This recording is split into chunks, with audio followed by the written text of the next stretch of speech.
morning, Jake, and all that.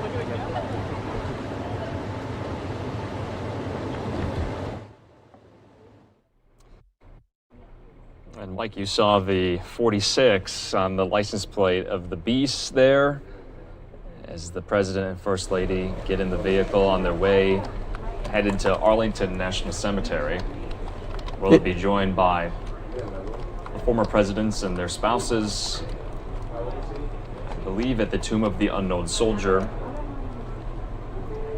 to honor those lost in America's wars that are unknown to this day. And that'll be a big moment as well. It'll be a very, very reflecting moment for not only President Biden, but for the other former presidents that will be in attendance as well. And there's a nice look there of number 46 inside of the presidential limousine. Boy, what a beast it truly, truly is there. When you can see, just look how thick that window is too. I mean, that's just something, a great shot there that we're seeing as well. And yep, now they are headed to Arlington right now for that special wreath laying ceremony that we'll bring to you right here on News Now from Fox. We should also bring back in Doug Weed, presidential historian, that continues to give some insight of things that we've been seeing and things that we could look back in the past and remember as well. So welcome back, Doug, here as we're taking a live look here at the number 46 there on the presidential limousine. You know, Doug, I was wondering as well, just going back to those congressional gifts, because usually there's a customary congressional lunch. Obviously, that didn't happen this year, but what did you make of the gifts? I don't know if you saw them. Well, I was reminded, I was reminded working in the White House, everybody we brought in to see the president had a gift. They would anticipate their meeting with the president, and they'd start thinking, and many of them for George H.W. Bush were fishing poles. We had so many fishing poles, they were coming out of our ears that they'd laugh and say, "Here, I knew you'd want this," and they'd describe why this was the world's greatest fishing pole. Some were giant paintings. Now, you had to record all of that, had to be recorded, but some were very expensive items, and they're you fill out the paperwork when you bring someone in to see the president. If they've got a gift, you fill out all the paperwork. You go down to one of the offices in the OEOB, and the date and who it was and what its approximate value is. It's just a lot of paperwork, and then it's hauled off to the archives. Yes. And there are warehouses full of these gifts. I was told that Alice Roosevelt had so many gifts for her wedding that till the day she died, she still had unopened gifts. And from time to time, when she was depressed, she'd have gifts brought over from the archives, and she'd open up the wrapping and see what it was.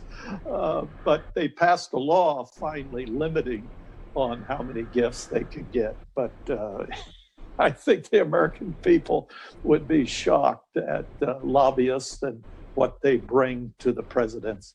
I also got to say something just about to interrupt 46, here, Doug, just it's interesting because yes, yeah, go ahead. It's just interesting. We're watching Joe Biden in the back of the Beast, and he's making a phone call. You kind of wonder who he's talking to, who he's calling at the moment. And maybe you can't imagine anyone in his life wouldn't be here at the moment. So I'm kind of curious.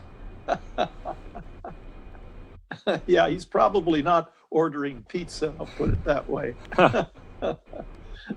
But 46, they had 46 on the license plate, and all day I've been hearing anchors talk about, here he is, the 46th person to be president of the United States, and on they go. And it's not true, of course. He is the 46th president, but he's only the 45th person to be president of the United States, because Grover Cleveland, who's going to become more and more famous because of Trump now, Grover Cleveland was the 22nd president and the 24th president. So while Joe Biden is the 46th president of the United States, he's only the 45th person to be president of the United States, because Cleveland was elected two different occasions. No, that's so important. I've been making that distinction as well throughout the day, because we have heard that a lot. Obviously, Cleveland served two non-consecutive terms, which, you're right, does kind of spur that debate and that talk about what 2024 will look like. And that's usually what happens, especially amongst politicos in the media. And, after something like this happens, everyone kind of puts their bets in for 2024, but obviously that is still 4 years away. And just to go over some of the world can change in a day. That is very true, Doug. And just to go over some of the gifts, there were those two beautiful crystal vases depicting the White House and Capitol on each, made by Lennox. There you heard Senator Amy Klobuchar give a shout out to Lennox Crystal, their home in Bristol, Pennsylvania. And then the American flags presented by Speaker Pelosi and Senator McConnell that were flying over the Capitol as Biden and Harris were sworn in, and then the snapshot already in the frame presented by House Minority Leader McCarthy and House Majority Whip Steny Hoyer.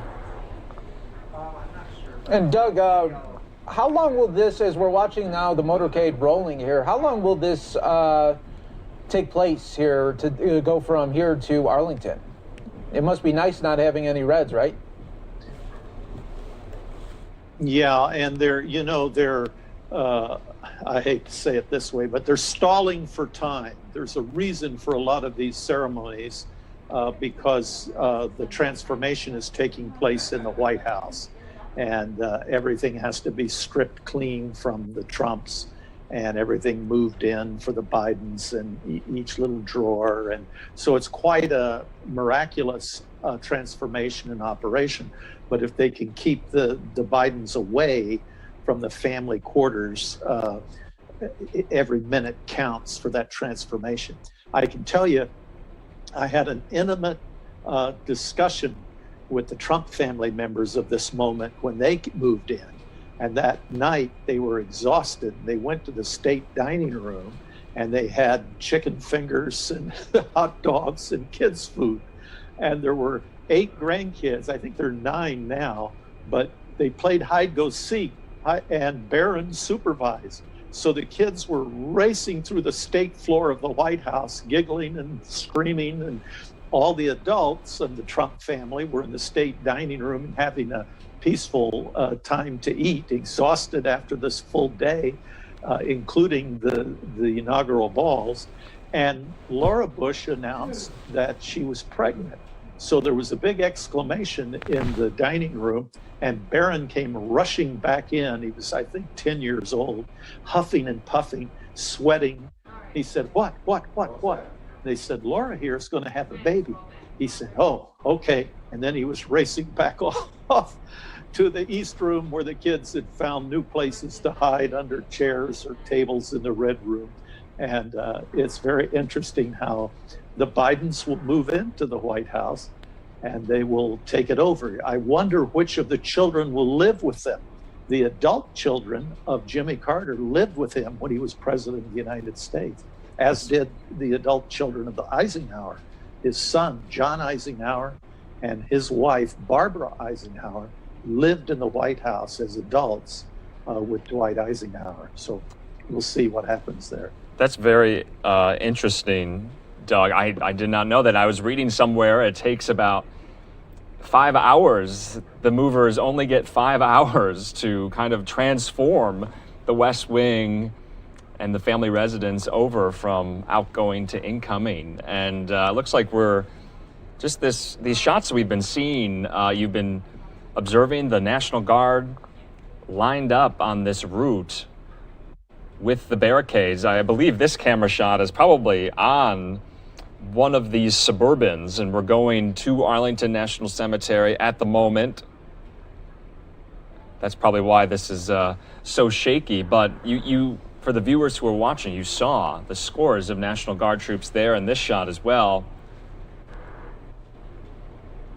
lined up in front of the barricades. Yeah, guys, I just love this shot right here. You're just part of the motorcade. You're seeing it right now, just if you were one of the cars that are part of this, and it's really, really neat to see. The only problem is, though, it's because we're in this pandemic. It would have been real nice to have the streets lined up with people and cheering and that sort of stuff, but yep, we just don't see it. No, we don't, Mike, and it is unfortunate. It's, I'm sure. And the inaugural balls. What's going to happen at the inaugural balls? Yes, those are always quite the parties every 4 years. A lot goes into planning them. They're these star-studded affairs, and a lot of them will be virtual. And now we're watching the color guard come out at the Tomb of the Unknown Soldier in Arlington National Cemetery, where the inauguration ceremonies continue. This is just over the Potomac River here, near the tidal basin. For those of you familiar with Washington, D.C., they'll go over the Arlington Bridge, recently renovated, might I add. And for those of you Americans who have been watching this, if you've ever observed the changing of the guard at the Tomb of the Unknown, it's quite a moving experience.